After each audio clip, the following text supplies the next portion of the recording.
All right, so we're looking at, don't think microevolution is different. Evolution is all about changing the frequency of alleles. When we talk about Hardy-Weinberg, we talk about changing one allele only, or looking only at one, the dominant and the recessive.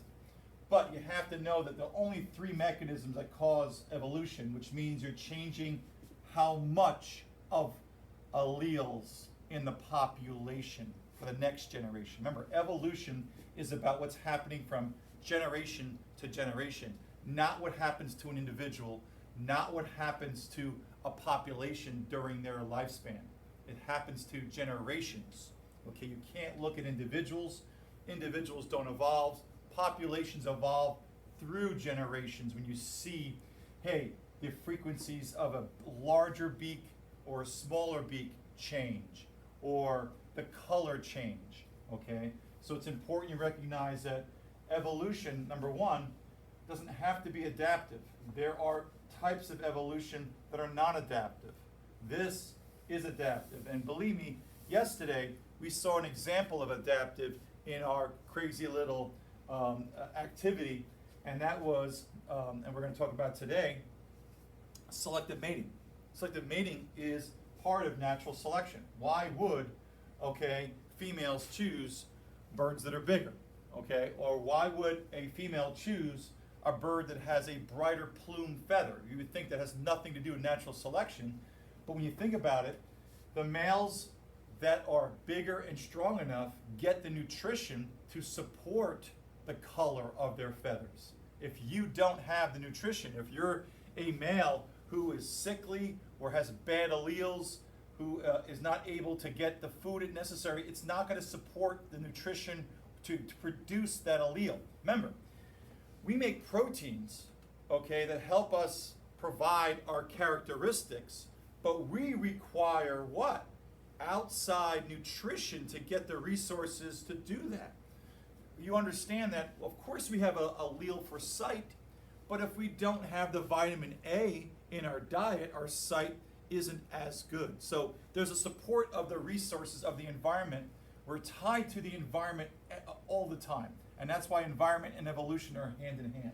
But you have to walk out of this thinking that all the other things I'm talking about come down to three things in evolution. This is the adaptive, okay, this is about the size, and this is about gene going in and out. We'll talk more about that. And if you overthought it, it's understandable. And by the way, you know we have so many of those quizzes. Whatever you did last night really doesn't count overall to your grade, okay? Any case, it's about learning from that so that when you take a test, okay, you can really cash in. All right, so moving forward on this, natural selection, we talked about this. Now, genetic drift, we're going to spend more time on. Okay, so natural selection, we've spent a lot of time on natural selection, selective pressures, fitness of the individuals. Genetic drift is another evolution. It's evolution because frequencies of alleles change. People think that evolution is about brand new alleles popping up because you're thinking in terms of the cladogram, right? So, hey, here's my cladogram, and if I'm species A, and this is species B, and this is species C, okay, if it's divergent evolution, what does that mean? What does divergent mean? They move away from each other? That's convergent. Convergent. Like different species get the same. Right. Oh. Divergent evolution means that you're going to go from species A, B, and C, and you're going to systematically add extra alleles or be more complex based on the simple. You're going to go from a simple organism, okay, which is an ancestor, to more what? Complex over time, and you're going to do what? Add alleles. So based on what I just drew here, okay, species C has allele 1, 2, and 3. Species B has allele 1 and 2. It's pretty systematic, and it makes sense. We would go from a simple cell to a more advanced organism. We would add new and more complex alleles over time. It makes sense, and we've seen that happen. Okay, of course, we haven't seen 100,000 years. We can't observe that, but we kind of, through what? Fossil evidence, looking at homologous structures. So this is an example of divergent, where it's a systematic addition of extra alleles as we go from more from the simpler to the more complex organisms. It makes sense it would go that way. And so C obviously is just an adaptation from B. Now, how did we get from B to C? Well, obviously there had to be a mutation that occurred somewhere along the way. Now, that mutation could have happened with A, not B, but B is divergently, or is what? Directly related to A on this lineage, so they carried that. So you don't know where the mutation occurred. But the reason we go from B to C is not because of mutation directly, it's because of what?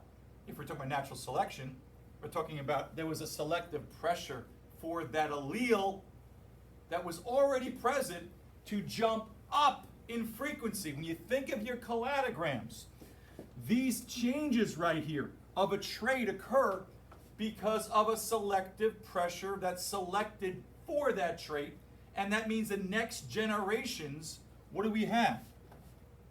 That frequency of the trait increased. And anytime you have frequency change, you've got evolution. This, of course, represents natural selection, okay? But there's going to be times this is going to happen where there's probably other things besides natural selection causing these changes, okay?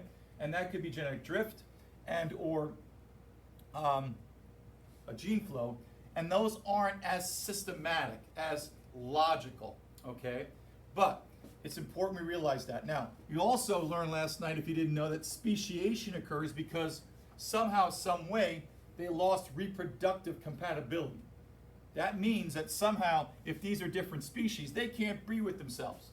There was a big enough change that occurred, okay, in their genome that somehow they lost the ability, either in interacting with each other, seeing each other, being in the same geographic location, eating different foods, whatever it might be, there's some kind of separation, and we'll talk more about that. There's pre-zygotic you did last night, and post-zygotic. Okay, that zygotic word is important.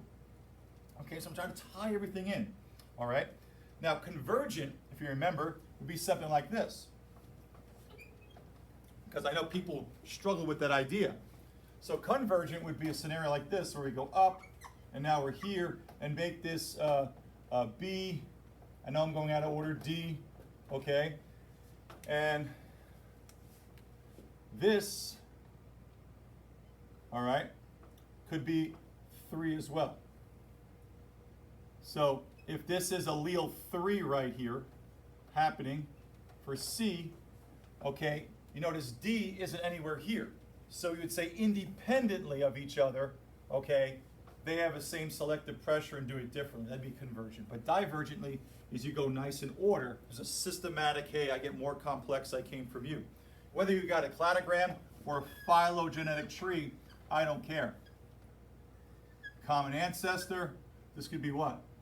A, and this could be B and D here. Okay, you get the idea. Okay, but what are these common ancestors? Where are they? Okay, well, they could be extinct, or, hey, D was once that individual that has evolved into D, okay? And B evolved a little differently. And why they're different? Because they became species, and something happened genetically. Something happened genetically where they became speciated, and we'll talk about that. And we think most of the time there was a loss of genetic variation here, okay? Diversity lost. Now think about this for a second, and this is an important part today. If we're going to evolve, natural selection, now we're adding alleles, but in the course of events where genetic drift and or especially genetic drift is going to occur, we can lose alleles, okay? Think about how we're never huge populations. Don't we start small? Aren't new species always small? So how did that happen? How did we start small? Yes? Bottleneck effect? Probably. Or founder effect. All right? So we've always started small. You go small to big. It doesn't go the other way unless there's a catastrophic event. We start from 1 to get to 1,000. So all of these species had to have small populations before they became a huge population, which means there's a huge genetic drift factor in speciation, which means that you're going to have fluctuations due to chance events where you can actually lose important alleles. And if those alleles are part of the reproductive part, okay, of how B and D used to be able to be part of the same species, they can be separated. So speciation by genetic drift and gene flow can both lead to loss, okay, of genetic diversity. You can lose alleles, you can lose genomes, and if those genomes are in your reproductive area of support or behaviors, they're not compatible. Now, you also learned a couple of nights ago and during this forum about mass extinctions, correct? We had 5 major mass extinctions, and what do we know? Okay, that 99% of all past living things have gone extinct. Why? Why has 99.9 or 90% plus? Yes? They didn't have the specific alleles needed to survive? Correct. And if most species start small to get big, whether it be the bottleneck effect or founder effect, then think. The reason why they probably got extinct is because they must have lost the genetic what? Diversity enough to not have that allele sitting there for that new what? Environmental change. Okay? So what creates species can also lead to susceptibility to be extinct. And we know that. We know that for sure. That makes it so it's incredible how it works. We can become new species through these mechanisms, but these mechanisms could lead to what? A loss of genetic diversity, a loss of those alleles that should be sitting there waiting for what? A new catastrophic event to do what? Select for them. So as they speciate and jump in, and we talked about punctuated equilibrium. Did we do that yet? Where the change from species to species is very fast. There could be a loss of alleles. Okay, we'll talk about that.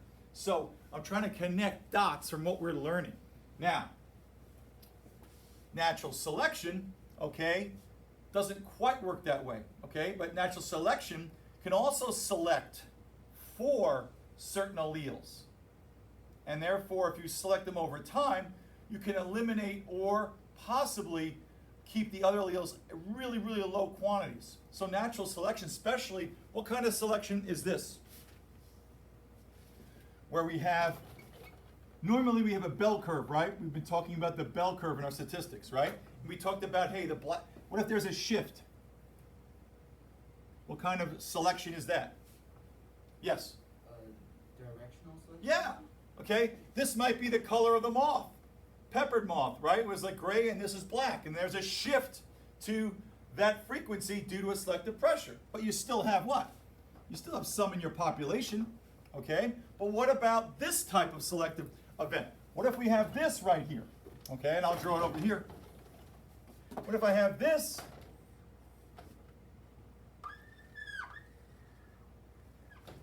That's not a bell curve, yeah. Stability. That means there's a small slice, okay, that's really, really, really important to have, okay, like birth weight. You can't have you can't have a 25-pound baby and the baby survive, or you only have a very narrow range, okay? That's stability. But what does that do? Now, for us, it's important to have a birth weight that's very, very narrow. It actually, makes sure that the next population's healthy, but if you had a lot of this in many of your alleles, boy, wouldn't that eliminate what? Genetic Diversity and variation to the point where you're susceptible for a catastrophic event to make you extinct because you don't have the variability. Evolution, natural selection, you have to have that allele in low quantities. This eliminates it when a selective pressure selects for one small little area. Yes? What catastrophic event could be bad if we had stability with birth weights? Probably not, nothing. Okay. But if you have this in other alleles, okay, because bottom line is, in that scenario, no.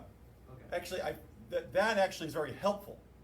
Okay, we only allow what? We don't allow 25-pound babies to be born from mothers, okay? we've kind of what? Eliminated those alleles, haven't we? Okay? We still have stillbirths and we still have low, but what I'm saying is, for the most part, we've eliminated almost those alleles from our, what? From our genome. Yes. Maybe there's some crazy cataclysmic type of event where bigger babies could be survived better in a new pressure. Who knows? But in that scenario, it's actually very helpful, okay? Unless you're one of those big babies born, okay? But that doesn't happen anymore, okay? So let's continue on.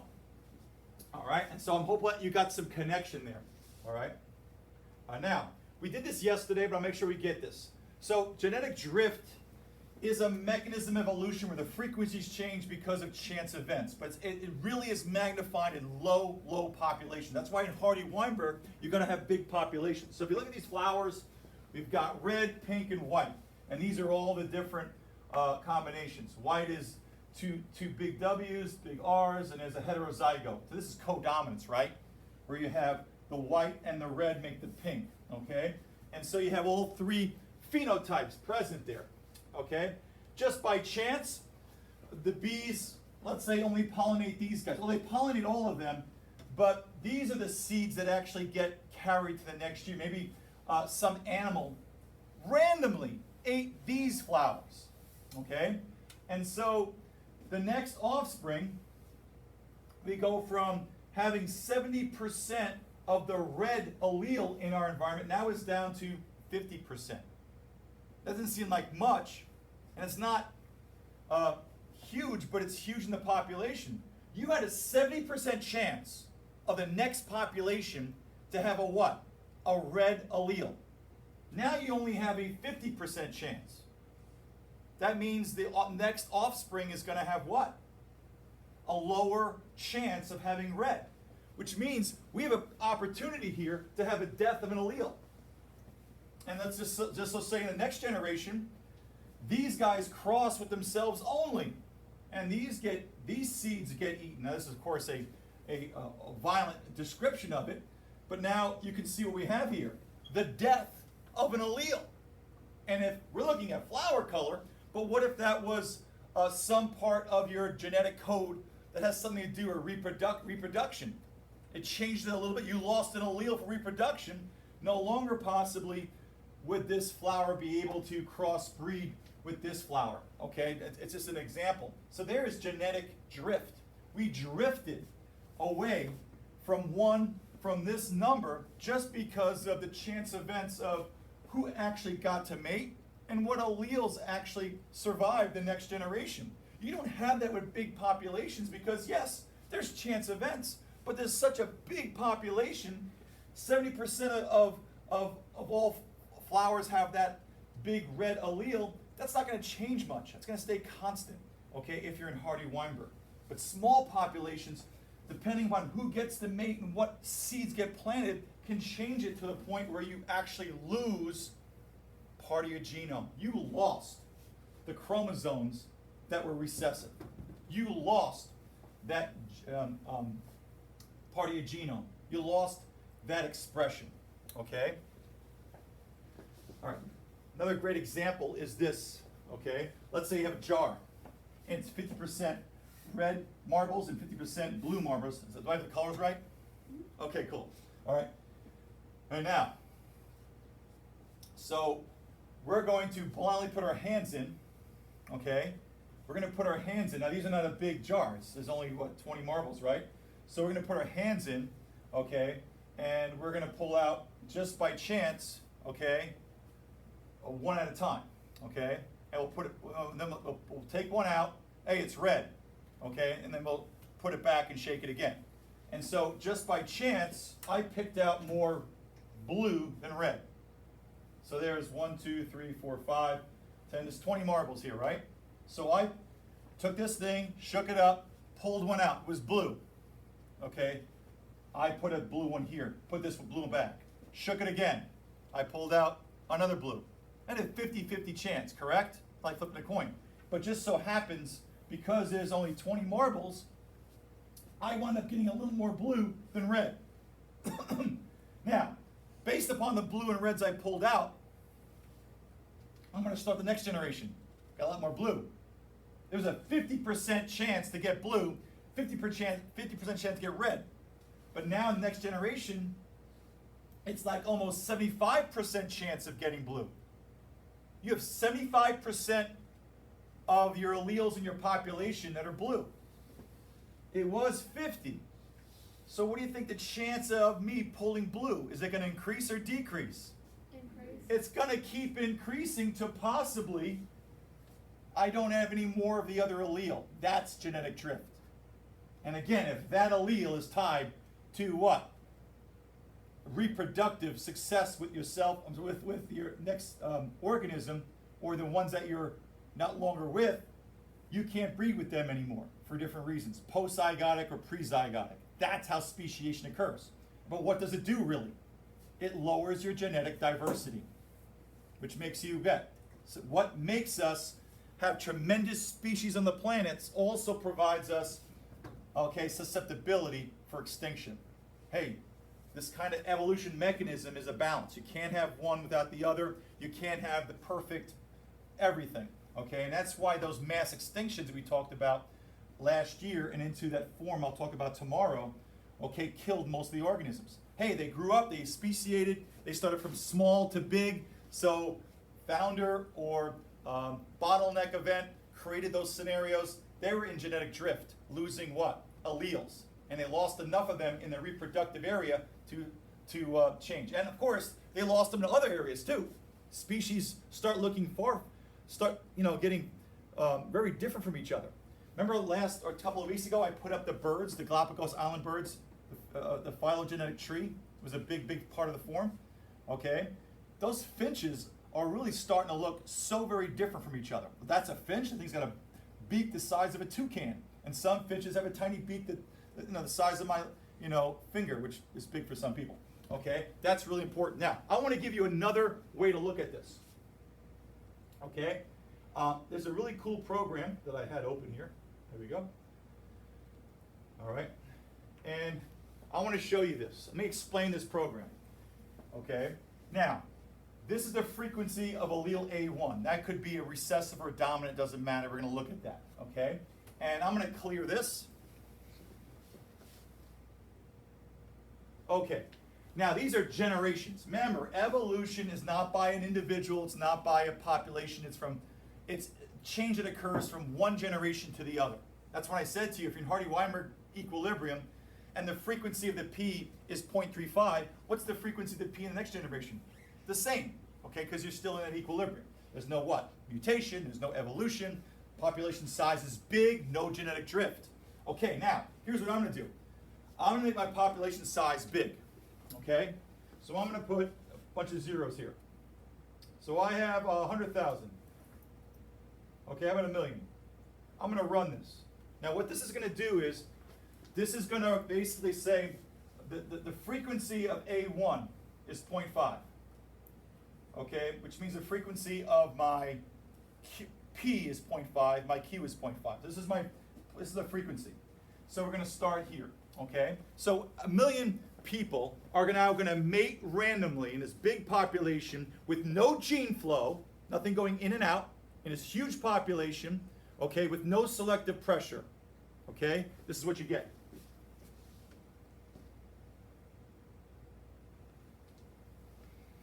And if you can't see it, you're getting a pretty straight line, okay?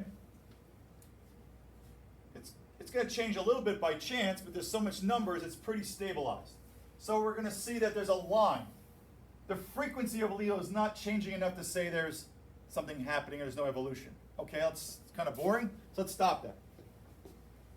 Okay, I'm going to clear it. Maybe. I got to stop it first. Reset, maybe? Oh, maybe. It's going to have to run its course. That stinks. It's not what I wanted. I don't know why it's running so small. Frequency, population size. It's still going? Yeah. Oh, I'm going to shut it down. Oh, my Christmas. I got to wait for it. Oh, it's not what I wanted. Why is it so slow? Was it bad before? Yeah, it was. In English, it is next to open the Okay, one more time. In open window. Okay, so that was pretty. Population size, let's run this. Oh, that went fast. Yeah, that's what I wanted. So I have an infinite population size. Okay, let's go down to, hey, a group of birds flew to an island from South America to the Galapagos Islands. Let's say it was 100 birds. Okay, so let's make this not infinite anymore. Make this 100 birds. And we're going to say that the birds had the same frequency of alleles on the island as the ones that flew over. Good chance of that, but not necessarily. Depends on, that's of course the what? The founder effect. Which alleles actually move from the population. But let's just pretend it was a random sample population, really smart birds, okay? And so we have 0.5. So what's happening here? Okay, let's run this for multiple generations. What? Oh. What? Beep! Death of an allele. This allele, if you want to call it P or dominant, is no longer in the population. Why do we have massive swings? All chance. Which birds get to mate? And if it's a small population and it's the birds that have the dominant allele just because of chance, there's more of them. And then next year, maybe only the recessive allele. So there's so much fluctuation. Okay, but that is an important part right there. That death of the allele, that's what limits your what? Variability. And that's what takes away part of your genome. Again, in the reproductive area, that makes you susceptible or what? Okay, extinction, as you lose alleles, and of course it opens the door for speciation, as if that allele is part of your reproductive area. So let's clear that again. Hey, let's make this 10. Boom. Oh. Happened a lot sooner. But in this case, we have 100% dominant allele. That means we lost the recessive allele. And there's no what? Rhyme or reason. That's not adaptive. Why did this climb up? As I pulled more blue marbles out of the jar for the next generation, there was less red marbles. The chance of what? Having more and more blue marbles increased as there was more what? Blue alleles in the population. That's how it goes. It can fluctuate, but it can run out of control. Okay? And of course, if I add 1,000 people, now I'm going to make the what? Population set a little bigger. Doesn't happen as much. But we all know that we start with species of birds or animals in small populations. Hey, a couple of them moved to a side of a mountain where there's plenty of resources. Okay? So clearly, okay, a few of them can do this. Now with 1,000, there was some variability, but you can see that the genetic drift. What does drift mean? Your allele frequency moves and changes. Evolution, it's not adaptive, it's just chance events. Okay? But this becomes less. Make this 10,000. You can see what's happening. Make this 100,000. And it flattens out. Okay, so we get the idea here. Okay? So runaway changes in alleles from population to population. If you make more of the P in the next population, then you have more P available to make more P in the second population as the frequency. Think of a percentage. If your percentage of one allele keeps increasing every year, it can be runaway.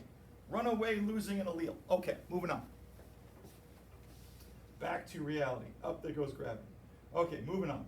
I'm going to fly through some of this because you had some of this last night. Founder effect, very simple, means that what? A group of organisms separate themselves from the big population. A lot of times this was a geographic isolation.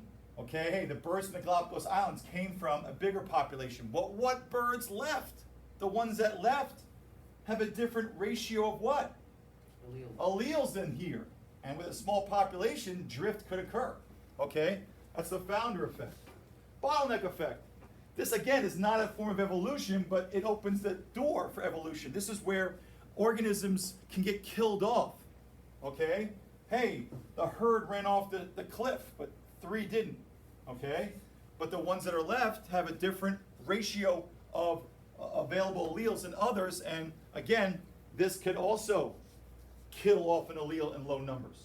Okay, so you get the idea. All right, impact of genetic drift on the greater prairie chicken. So the chicken, okay, this prairie chicken still has a habitat in the plains here of Illinois. Well, because of human development, they've been pushed into smaller areas. Well, there's been a huge amount of death. There were so many of them, and now there's only a few. Bottleneck effect, right? And because of there's so few of them, genetic drift happens. And so they started losing alleles. And here is a great example of that. In the Illinois, using DNA that they had in specimens in museums, kind of cool, here's a number of alleles per locus. Locus is an area on the chromosome. Okay, so these are basically genes per locus.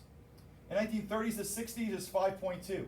1993, when the population size dropped because of them dying, because we were taking up their habitat, a lot less alleles per locus.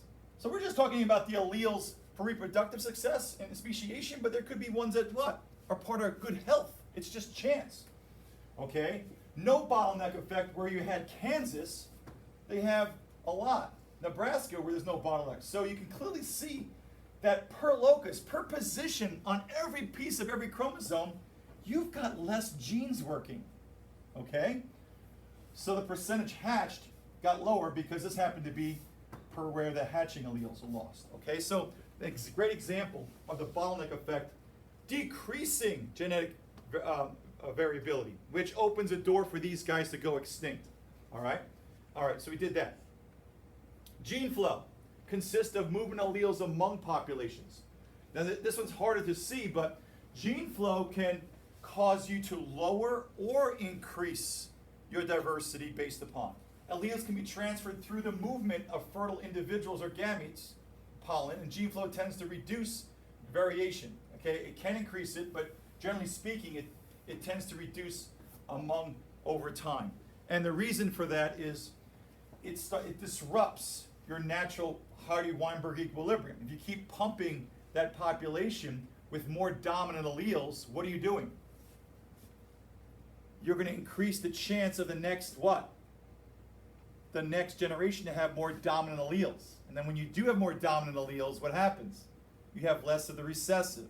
And over time, you can get that change where you can kill, and guess what? Lose one of your recessive alleles or dominant, depending how you start this, but you lose your part of your genome. Okay? Your alleles per locus drop again because of the pumping of a constant allele from another population. Keeps changing your frequencies. It is a form of evolution, not adaptive. Okay? So it can decrease the fitness of population. Here's an example of a bird in the Dutch island of, I'm not sure where that is. Mating causes gene flow between the central and eastern. Immigration from the mainland introduces alleles that decrease fitness. So we have immigration from the mainland, okay, that hasn't adapted yet to the smaller island.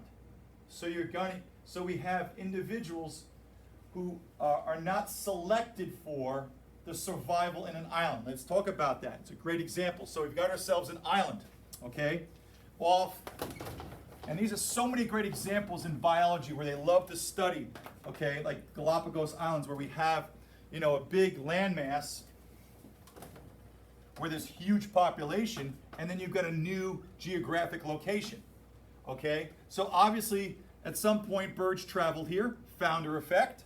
Okay, they didn't bring all the alleles, so there's some genetic drift, okay, that caused them to what? Speciate from this one, which means reproductive isolation. And then, okay, there's a new selective pressures here that weren't here. So there's natural selection going on. So these birds are now probably thriving because they have survived. If they didn't survive, they didn't have the allele to do what? In their toolkit. Exactly. So if they're thriving, that's because they already had that allele, luckily. They didn't lose all alleles. And now they're thriving. Now, if you get a constant influx of these birds, though, all right, and they're able to mate sometimes, or provide, mate with them, if they haven't changed yet as a species, you keep bringing alleles that have not been selected for, right?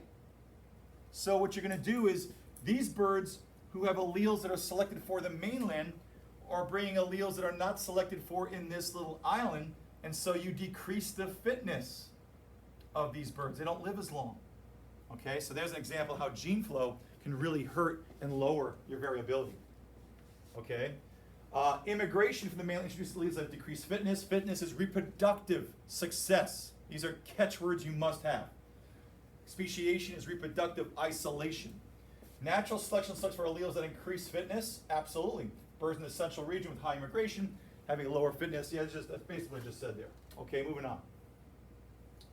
Gene flow can also increase the fitness of a population. For an example, the spread of alleles for resistance to insecticides. Okay, so you could be a single cell organism, I hope you never are, okay, and you could be hit with an insecticide that would kill most of the population, okay, unless either there's a mutation that occurred and you have an allele that's resistant and you're that guy that's lucky, or you can have bacteria who naturally carry the resistivity because they have the mutation and they can give you their alleles. We're going to learn that bacteria can actually give their DNA to other bacteria. So we've seen bacteria who are resistant actually give their DNA, it's called horizontal gene transfer, to other bacteria, okay? And of course, that's going to increase the fitness of the bacteria. That's going to increase the ability of the bacteria to do what? Survive better. Okay, moving on. So it's gene flow can help or hurt, all right? But again, natural selection is the only mechanism that consistently causes adaptive evolution. That's important. Evolution by natural selection involves both chance and sorting. It's not perfect. Sometimes it's a bad compromise, but guess what? You may have an allele that can make you what? Survive the current environmental condition, but it may not be the greatest allele, but you have one. So you survive, but it's not perfect. There is no perfect organism, all right? It's just in your toolkit of alleles because of sexual reproduction and genetic diversity. You may have something that could suit the new environmental change. It may not be perfect, okay? These variations occur by chance, which mutations you have or don't. Beneficial alleles are sorted and favored, okay? Only natural selection consistently, all right, results in adaptive evolution. Genetic drift and gene flow do not consistently lead to adaptive evolution, as they can increase or decrease the match of an organism in its environment. So, because this happens a lot in speciation, it makes the what? Organisms susceptible for extinction. Okay? Hope you can see that play on each other there. So survival of the fittest are misleading. They don't apply direct competition. Right? Ever hear survival of the fittest? You ever have heard of that? And how wrong is that? Because what does that talk about? Like animals going up against each other. Right, because you're talking about evolution occurring among individuals in the same generation. It doesn't occur. Evolution has to occur from one generation to another. It doesn't occur, hey, we kill off all the ones in the current population. So those are bad. Reproductive success is more subtle. Relative fitness, which is a contribution an individual makes to the gene pool for the next generation. We talked about that. All right, so we have three modes. Okay, and so we have directional. This could be the color of the rocket pocket mouse, right? So this could be the color of the fur based upon evolution, or in this case, natural selection. Then we can have disruptive, meaning the heterozygote, okay, in this case, maybe something selected against. And maybe the dominant ones are selected for. Depends upon what you're selected for and against, but that's disruptive selection, okay? And of course, here's an example of some organisms where the one allele for this butterfly is not selected for because it doesn't mimic other flowers it flies in, so it's more susceptible to be eaten by its predators, okay? Stabilizing selection, this is one where you really are selected for that one trait, is where you can lose somewhat variability of your alleles for that particular trait, okay? It could be very good for the current condition, but bad as you lose some variability. Okay. All right, natural selection like genetic could limit genetics. So natural selection also can limit genetic variability. And you can see that where? Clearly, you're losing, and this natural selective could take away that variability, which does what? Losing variability does what? Makes you what? More susceptible to evolution, or loss of an allele or extinction. Yeah, losing allele, which means you don't have that trait. And not having the trait means you can't do some things. And if you can't do some things, you're more susceptible to dying. When we have forests, ecosystems that are undergoing this kind of selective process, or they're, forget about natural selection, it could be gene flow, whatever, if they're losing alleles, forget about going extinct, they are losing their ability to be healthy, because you don't know where those alleles are being lost. They could be any part of your genome. So when we lose genetic variability in our ecosystems, they're more susceptible to dying, okay? And of course, eventually going extinct. We want to keep their variability because it keeps all of your different what? Tools in your toolkit to handle changes in the environment. Okay, you'll keep hearing that then. Okay, so moving forward. This is one I wanted to hit before today, and I'm going to get there. Heterozygote advantage occurs when heterozygotes have a higher fitness than do both homozygotes. Okay? Natural selection tends to select the good, matching what? Alleles we already have. But it could limit by not selecting for others. Okay? But sickle cell allele causes mutations in the hemoglobin that makes malaria resistant. What I mean by that is, if you have sickle cell anemia, the shape of your hemoglobin that is this. By one mutation of one nucleotide, your protein in your red blood cell looks like this. Now, you may say, well, why does it matter? Because in our small blood vessels, in the capillaries, we need to have our red blood cells to be concave. They can bend. They can fit around corners in these very one-cell thick passageways. These guys get in this passageway, and they can what? Clump up, and they can block that passageway. So it's bad to have that. So if you're a homozygous recessive for sickle cell anemia, you show sickle cell anemia, all your blood cells are like this, and you could possibly die of a stroke if this blocks an artery in your heart, a stroke if it's in your head, or heart attack. Okay, embolisms, blocking arteries and veins and capillaries is bad because whatever is giving oxygen to that area can die. So it's bad to have that. But malaria is a parasite that's carried on by the mosquito, attacks this. It can attack this. So if you're a heterozygote, okay, in this part of the world, you have a lot of mosquitoes that carry the malaria, okay, parasite. If you're a heterozygote, which means you have the good working gene and a broken one, you can have some of these cells that fly around, but they don't hurt us because they're in small quantities, because we have the other working gene. You don't carry malaria. You have resistance to malaria because you have less what? Blood cells that malaria, the parasite, can attach. That's a heterozygote advantage. Just like we talked about being a taster. If you're a heterozygote for a taster, maybe you're a heterozygote advantage. It's not so bitter so that you can do what? Eat the foods that are healthier for you, but it's bitter enough for maybe to say, well, that could be a poison. And what do you think, and this is part of your form that everyone got wrong. If you have a heterozygote advantage, what do you think that looks like? What kind of, you're going to get rid of the dominant and the homozygous dominant recessive. It's going to be what? Stabilizing. Okay? So, any case, going to the form real quick because I want to stop here. I didn't get to the prezygotic barriers, but we can go here for a second. Just stay with me. I didn't get as far as I wanted to, but it's all good. I feel like we made some serious ground here. Where am I? Tim Zagrodsky, here we go.